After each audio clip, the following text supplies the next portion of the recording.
नमस्कार, मैं प्रिया। आज है 11 सितंबर। चलिए जानते हैं बिहार की 25 बड़ी खबरों को। बिहार में कोविड-19 प्रभावितों की संख्या पहुंची 1,53,000 के पार। बिहार में कोविड-19 प्रभावितों की संख्या लगातार बढ़ती जा रही है। स्वास्थ्य विभाग की तरफ से मिली जानकारी के अनुसार बीते दिन 24 घंटे में 1543 नए मरीजों की पुष्टि की गई है, जिसके बाद बिहार में प्रभावितों की संख्या 1,53,735 पर पहुंच गई है। अगर हम प्रभावित जिलों की संख्या की बात करें तो अररिया में 67, अरवल में 7, औरंगाबाद में 21, बांका में 28, बेगूसराय में 28, भागलपुर में 96, भोजपुर में 23, बक्सर में 25, दरभंगा में 45, पूर्वी चंपारण में 27, गया में 23, गोपालगंज में 52, जमुई में 15, जहानाबाद में 34, कैमूर में 22, कटिहार में 80, खगड़िया में 18, किशनगंज में 30, लखीसराय में 33, मधेपुरा में 27, मधुबनी में 63, मुंगेर में 20, मुजफ्फरपुर में 72, नालंदा में 47, नवादा में 23, पटना में 202, पूर्णिया में 92, रोहतास में 46, सहरसा में 33, समस्तीपुर में 29, सारण में 35, शेखपुरा में 11, शिवहर में 10, सीतामढ़ी में 16, सिवान में 17, सुपौल में 29, वैशाली में 29, पश्चिम चंपारण में 62। वहीं स्वास्थ्य विभाग की तरफ से मिली जानकारी के अनुसार कुल मिलाकर 1,37,271 मरीज ठीक हो चुके हैं। वहीं 785 लोगों की जान जा चुकी है। बीपीएससी बिहार सेवा पीटी परीक्षा की निकली तारीख। बिहार 31वीं न्यायिक सेवा की प्रारंभिक परीक्षा की तारीख की घोषणा कर दी गई है। 31वीं बिहार न्यायिक सेवा की प्रारंभिक प्रतियोगिता परीक्षा अब 7 अक्टूबर को आयोजित करवाई जाएगी, जिसके लिए बीपीएससी की परीक्षा नियंत्रक ने सूचना जारी कर दी है। बीपीएससी की वेबसाइट www.bpsc.nic.in पर इस परीक्षा से संबंधित जानकारी आसानी से ली जा सकती है। इतना ही नहीं, यह परीक्षा की संभावित तारीख है। जल्द ही परीक्षा के आयोजन की आधिकारिक तारीख की घोषणा कर दी जाएगी। आपको बता दें, 31वीं बिहार न्यायिक सेवा प्रतियोगिता परीक्षा के आधार पर 221 पदों पर सिविल न्यायाधीश का चयन होना है।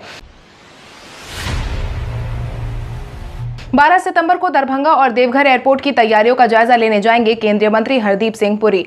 केंद्रीय नागरिक उड्डयन मंत्री हरदीप सिंह पुरी बिहार के दरभंगा, झारखंड के देवघर में एयरपोर्ट का 12 सितंबर को दोनों जगहों पर दौरा करने के लिए जाने वाले हैं। भारतीय विमानन प्राधिकरण इंदौर एयरपोर्ट को विकसित करने का काम हो रहा है। उम्मीद जताई जा रही है कि जल्द ही यहां से विमान उड़ान भरने लगेंगे। वहीं हाल ही में दरभंगा के सांसद गोपाल ठाकुर ने भी केंद्रीय मंत्री हरदीप सिंह से मुलाकात की थी, जहां पर उन्होंने बताया कि दरभंगा से यथाशीघ्र हवाई सेवा प्रारंभ करने पर बातचीत जारी है। प्रधानमंत्री नरेंद्र मोदी ने पूर्णिया की बेटी मोनिका के काम से प्रसन्न होकर किया ट्वीट। बिहारियों की चर्चा हर मोर्चे पर आए दिन सुनने में मिल जाती है। इसी क्रम में बिहार में पूर्णिया की रहने वाली महिला पशुपालक मोनिका भारती को काम से प्रधानमंत्री नरेंद्र मोदी काफी प्रसन्न नजर आए हैं। इतना ही नहीं, उन्होंने 2 घंटे के कार्यक्रम में पूर्णिया की महिला पशुपालक मोनिका भारती से बातचीत भी की है और इस दौरान प्रधानमंत्री मोदी ने न केवल मोनिका का उत्साह बढ़ाया, बल्कि मोनिका का जिक्र करते हुए उन्होंने ट्वीट भी किया, जहां उन्होंने लिखा कि पूर्णिया की मोनिका भारती जी ने ससुराल में न सिर्फ अपनी शिक्षा पूरी की, बल्कि पशुपालन के जरिए अपने परिवार को भी संभाला है। उन्होंने गाय पालन और साथ ही साथ जिस प्रकार उन्होंने आत्मनिर्भरता का मंत्र फूंका है, वो हर किसी के लिए एक मिसाल है।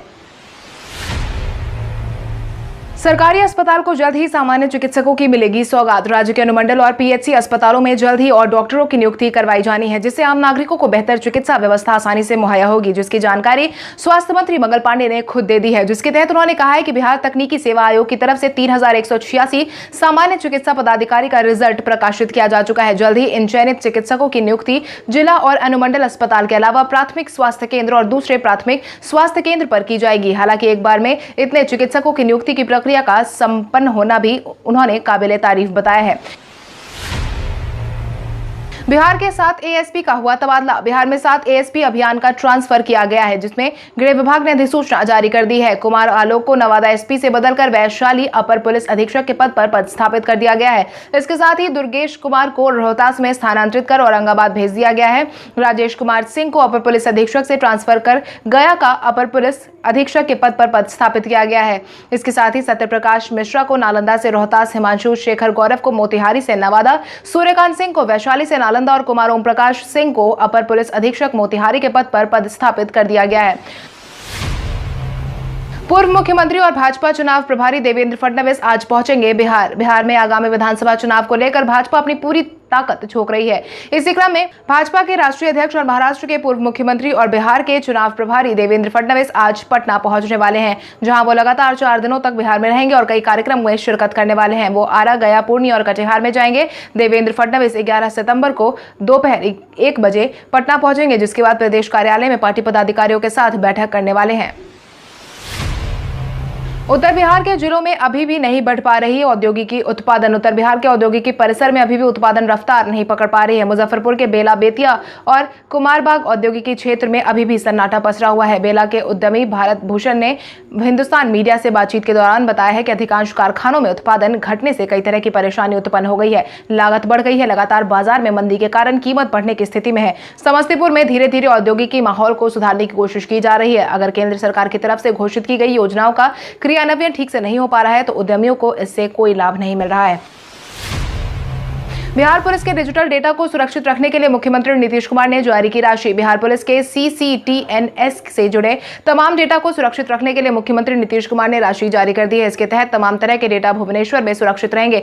किसी भी परिस्थिति में डिजिटल डेटा को सुरक्षित रखा जा सकेगा। इसके लिए भुवनेश्वर में डिजास्टर रिकवरी सेंटर स्थापित किया जा रहा है। जल्द ही काम शुरू किया जाएगा। रिकवरी सेंटर पर होने वाले सालाना खर्चे के लिए बिहार सरकार ने 54 लाख रुपए भी जारी कर दिए हैं। स्टेट सेंटर में डेटा खत्म होने के बाद भी किसी को परेशान होने की जरूरत नहीं होगी। पुलिस से जुड़ा सभी तरह का डेटा डिजिटल प्लेटफॉर्म पर सर्वर पर मौजूद रहेगा। आज बिहारी पहचान में हम बात करेंगे रवि भूषण भारती की। रवि भूषण भारतीय बॉलीवुड के अभिनेता हैं और रवि भूषण पुरस्कार से सम्मानित भी किए जा चुके हैं। पान सिंह तोमर एवं फिल्मिस्तान फिल्म में अभिनय उन्होंने किया है। भारतीय फिल्मकार विप्लव मजूमदार की आने वाली फिल्म श्री द मूवी में भी मुख्य भूमिका में नजर आने वाले हैं। मिली जानकारी के अनुसार रवि भूषण भारतीय फिल्म के अभिनेता रह चुके हैं जिनका जन्म बिहार के पूर्णिया जिले में हुआ था। उन्होंने जवाहर नवोदय विद्यालय पूर्णिया से स्कूलिंग शिक्षा प्राप्त करने के पश्चात माखनलाल चतुर्वेदी विश्वविद्यालय भोपाल से पत्रकारिता की डिग्री ली थी, जिसके बाद उन्होंने पुणे में अभिनय की शिक्षा ली। रवि भूषण भारतीय ने अभी तक साल 2015 तक कई फिल्मों में काम किया है, जिसकी शुरुआत उन्होंने पान सिंह तोमर से की थी। उसके बाद उन्होंने फिल्मिस्तान, दबंग 2 और श्री द मूवी में काम किया है। हाजीपुर से वैशाली तक जाने के लिए यात्रियों को जल्द ही सरकार देगी बड़ी सौगात। हाजीपुर सुगौली नई लाइन पर हाजीपुर से वैशाली तक ट्रेन से सफर करने का सपना जल्द ही पूरा होने वाला है। इस ट्रैक पर ट्रेन के परिचालन शुरू करने से पहले एक बार फिर से बीते दिन सवारी गाड़ी का ट्रायल लिया गया। हाजीपुर सुगौली को जोड़ने का सपना जिसके बाद जल्द ही पूरा होता नजर आ रहा है। आपकी जानकारी के लिए आपको बता दें, साल 2004 में तत्कालीन प्रधानमंत्री अटल बिहारी वाजपेयी ने इस योजना का शिलान्यास किया था। रघुवंश प्रसाद सिंह के इस्तीफे से सकते में है राजद। राजद के वरिष्ठ नेता रघुवंश प्रसाद सिंह ने आखिरकार पार्टी को अलविदा कह दिया, जिसके तहत रघुवंश प्रसाद सिंह ने बीते दिन एक सादे कागज में लिखकर अपना इस्तीफा राजद कार्यालय को सौंप दिया, जहां उन्होंने लिखा कि राजद ने 32 साल तक रहे। इस दौरान उन्हें पार्टी में बहुत प्यार मिला, लेकिन अब साथ नहीं देना संभव नहीं है। हालांकि उनके इस खबर के बाद पूरा लालू परिवार सकते में है। वहीं रघुवंश प्रसाद की चिट्ठी पर लालू प्रसाद यादव ने जवाब देते हुए कहा है कि आप कहीं नहीं जा रहे हैं, समझ लीजिए। प्रधानमंत्री नरेंद्र मोदी के स्वागत के बाद उप मुख्यमंत्री सुशील कुमार मोदी ने कही अहम बात। उप मुख्यमंत्री सुशील कुमार मोदी ने बीते दिन प्रधानमंत्री नरेंद्र मोदी की तरफ से 294 करोड़ से ज्यादा के विभिन्न योजनाओं के उद्घाटन शिलान्यास के बाद अपनी प्रतिक्रिया जाहिर की है, जिसके तहत उन्होंने कहा है कि प्रधानमंत्री नरेंद्र मोदी के इस पहल से बिहार में एक साथ नीली और श्वेत क्रांति की गति तेज होने के साथ करोड़ों किसानों की आमदनी दोगुनी होने वाली है। सुशील मोदी ने कहा कि यही विभाग है जो कभी पूरी दुनिया में पशुपालन घोटाले के लिए चर्चा में बना रहता था। कोई इस विभाग का मंत्री नहीं बनना चाहता था। साल 2006 में इस विभाग का बजट मात्र 72 करोड़ था, जो कि 2019 में 16 गुना बढ़कर 1178 करोड़ कर दिया गया है। बिहार को जल्द ही मिलेगा अंतर्राज्यीय बस टर्मिनल। बिहार की राजधानी पटना के लोगों को जल्द ही अंतर्राज्यीय बस टर्मिनल यानी कि ISBT की सुविधा मिलने वाली है। मिली जानकारी के अनुसार मुख्यमंत्री नीतीश कुमार जल्द ही इसका उद्घाटन करने वाले हैं। 339 करोड़ से अधिक रुपए की लागत में इस ISBT को तैयार किया जाएगा। फिलहाल बिहार का सबसे बड़ा बस अड्डा मीठापुर में मौजूद है, लेकिन ISBT के शुरू होने से पटना को जाम से निजात मिलेगी। साथ ही बाहर से पटना आने वाले लोगों को भी किसी तरह की कोई मुश्किल नहीं होगी। पटना हाईकोर्ट में 1441 पदों पर जल्द होगी बहाली। पटना हाईकोर्ट में जल्द ही बंपर बहाली होने वाली है। मिली जानकारी के अनुसार पटना हाईकोर्ट की तरफ से मांग और मुख्य न्यायाधीश के प्रयास के बाद कई पदों पर बहाली के लिए राज्य सरकार ने मंजूरी दे दी है, जिसके बाद उच्च न्यायालय के तकरीबन 1441 पदों पर बहाली का रास्ता साफ कर दिया गया है, जिसके तहत पटना हाईकोर्ट की तरफ से की गई मांग और मुख्य न्यायाधीश के प्रयास से राज्य कैबिनेट ने पटना हाईकोर्ट के एस्टैब्लिशमेंट के लिए क्लास 1, क्लास 2, क्लास 3 और क्लास 4 के पदों पर अनुमोदन किया है। नीट परीक्षार्थियों के लिए 12 सितंबर से रेलवे करेगी कई ट्रेनों का परिचालन। जेईई परीक्षा के दौरान परीक्षार्थियों की परेशानी को ध्यान में रखते हुए रेलवे ने अपनी तरफ से ट्रेनों के परिचालन की अनुमति दे दी थी। वहीं अब नीट परीक्षा के आयोजन के लिए भी रेलवे पूरी तरीके से तैयार है, जिसके बाद अब छात्रों को सेंटर पर जाने में परेशानी का सामना नहीं करना पड़ेगा। रेलवे ने उनकी सुविधा के लिए 02024 02023 पटना हावड़ा पटना जनशताब्दी स्पेशल ट्रेन का परिचालन करने का फैसला लिया है। पूर्व मध्य रेल के मुख्य जनसंपर्क पदाधिकारी राजेश कुमार ने इस बात की जानकारी जानकारी दे दी और बताया है कि 13 सितंबर से आयोजित होने वाले नीट परीक्षा में शामिल होने वाले छात्रों की सुविधा को ध्यान में रखते हुए 12 सितंबर से इस ट्रेन का परिचालन करवाया जाएगा, जो कि पटना और झाझा के बीच चलाई जाएगी।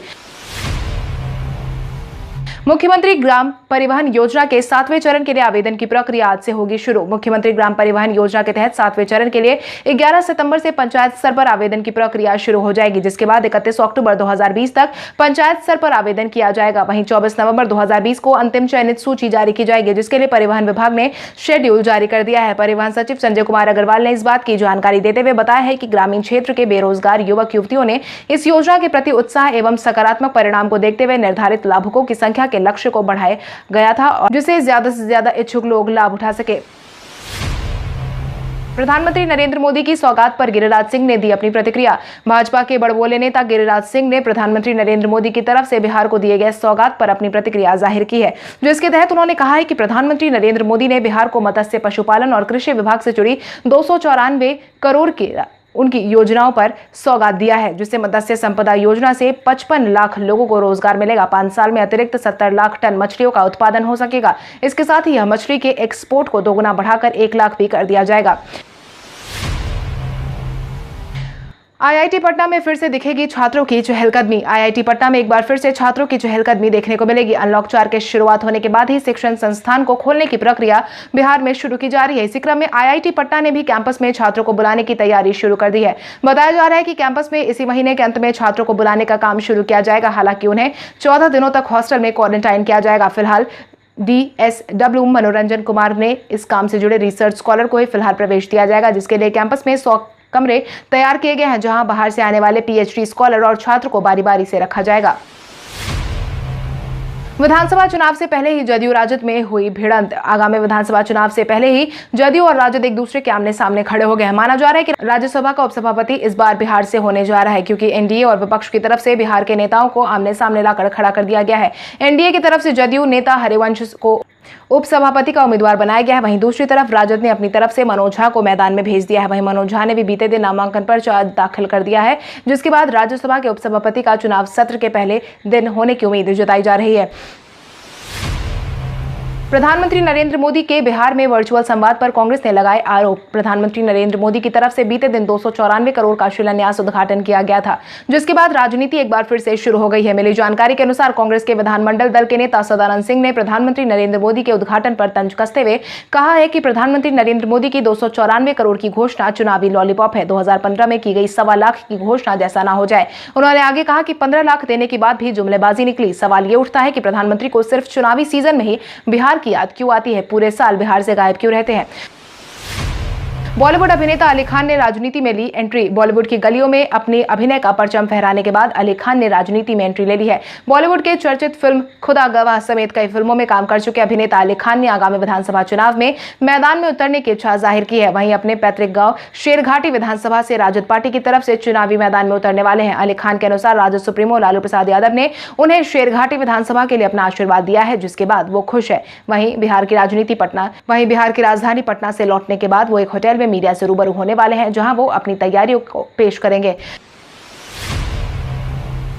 परेश रावल बने NSD के नए प्रमुख। बॉलीवुड अभिनेता और भाजपा के पूर्व सांसद रह चुके परेश रावल को नेशनल स्कूल ऑफ ड्रामा का अध्यक्ष नियुक्त कर दिया गया है, जिसकी जानकारी केंद्रीय संस्कृति मंत्री प्रहलाद सिंह पटेल ने ट्वीट करके दी है। प्रहलाद सिंह पटेल ने इस बाबत ट्वीट करके लिखा है कि प्रख्यात कलाकार परेश रावल को महामहिम द्वारा NSD का अध्यक्ष नियुक्त किया गया है। उनकी प्रतिभा का लाभ देश के कलाकारों एवं छात्रों को जरूर मिलेगा। हार्दिक शुभकामनाएं।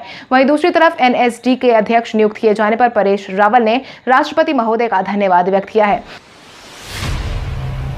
स्टीव स्मिथ ने वर्तमान समय में दुनिया का सर्वश्रेष्ठ वनडे बल्लेबाज के नाम का किया खुलासा। ऑस्ट्रेलियाई खिलाड़ी स्टीव स्मिथ ने वर्तमान समय में दुनिया के सर्वश्रेष्ठ वनडे बल्लेबाज का नाम बताया है, जिसके तहत उन्होंने इसमें भारतीय कप्तान विराट कोहली का नाम लिया है। विराट कोहली की पारियों को देखते हुए स्टीव स्मिथ ने सर्वश्रेष्ठ बल्लेबाज के तौर पर उन्हें चुना है। आपको बता दें, उक्त बातें स्टीव स्मिथ ने इंस्टाग्राम पर अपने प्रशंसकों से बातचीत के दौरान कही है। ऑस्ट्रेलियाई टीम शुक्रवार को मेजबान इंग्लैंड के खिलाफ वनडे सीरीज का पहला मैच खेलने वाली थी। वनडे सीरीज कप के बाद पहली बार आमने सामने होगी, तो उन्होंने विराट कोहली का नाम लिया है। गूगल असिस्टेंट के टॉप 3 फीचर आपकी जिंदगी को बना सकते हैं काफी ज्यादा आसान। आप में से शायद ही कुछ लोग ऐसे होंगे जिनके पास स्मार्टफोन फिलहाल मौजूद नहीं होगा। यदि आपके पास फोन है तो आप गूगल असिस्टेंट के 3 फीचर का इस्तेमाल करके कई बदलाव ला सकते हैं, जिसके तहत आप गूगल असिस्टेंट का इस्तेमाल करने से पहले आपको गूगल असिस्टेंट को ऑन करना होगा। ऑन करने के लिए फोन को अनलॉक करें, इसके बाद होम बटन को थोड़ी देर दबाकर रखें और ओके गूगल कहें। इसके बाद आपको ऊपर की तरफ मौजूदा प्रोफाइल फोटो पर क्लिक करना होगा और सेटिंग में असिस्टेंट के विकल्प पर क्लिक करें। इसके बाद आपके फोन का चुनाव करें और इसके बाद गेट स्टार्टेड पर क्लिक करके गूगल असिस्टेंट को ऑन कर सकते हैं। इसके बाद गूगल असिस्टेंट बड़े से बड़ा कैलकुलेशन करने में, साथ ही कई बड़े सवालों का जवाब आसानी से देने में भी आपकी मदद करेगा, वो भी आपके अपने भाषा में। कल हमारे द्वारा पूछे गए सवाल का जवाब आप में से बहुत सारे यूजर ने हमें कमेंट करके दिया था, उसके लिए आपका बहुत बहुत धन्यवाद। आप में से जिन यूजर का कमेंट हमें अच्छा लगा है उनके नाम है प्रमोद कुमार, अरविंद प्रसाद, अशफाक राज, अमर उजाला, रंजन कुमार, दिव्यांशु कुमारी, प्रदीप कुमार, गौतम मांझी, ओमकार सिंह, रवि रंजन कुमार, रुपेश कुमार, गोपाल कुमार, सरस कुमार, शिवम सौरभ, वसीम, मनीष कुमार, रंजन कुमार। इसके अलावा हमारी टीम को और भी लोगों के जवाब अच्छे लगे हैं, मगर समय के अभाव के कारण हम उनका नाम नहीं ले पाए। लेकिन आप हमारे सवालों का जवाब देते रहे, हम कल आपका नाम लेने की पूरी कोशिश करेंगे। तो चलिए बढ़ते हैं आज के सवाल की ओर। आज का सवाल कुछ इस प्रकार है, आपके अनुसार क्रिकेट के इतिहास में अब तक का बेहतरीन बल्लेबाज कौन रहा है? अपने जवाब हमें कमेंट करके जरूर बताएं। इसके साथ ही आज के लिए बस इतना ही। अगर आप ये वीडियो हमारे YouTube पर देख रहे हैं तो हमारे चैनल को सब्सक्राइब करें और बेल आइकन दबाना ना भूलें। और अगर आप ये वीडियो हमारा Facebook पर देख रहे हैं तो इस वीडियो को लाइक करें और ज्यादा से ज्यादा शेयर करें। धन्यवाद।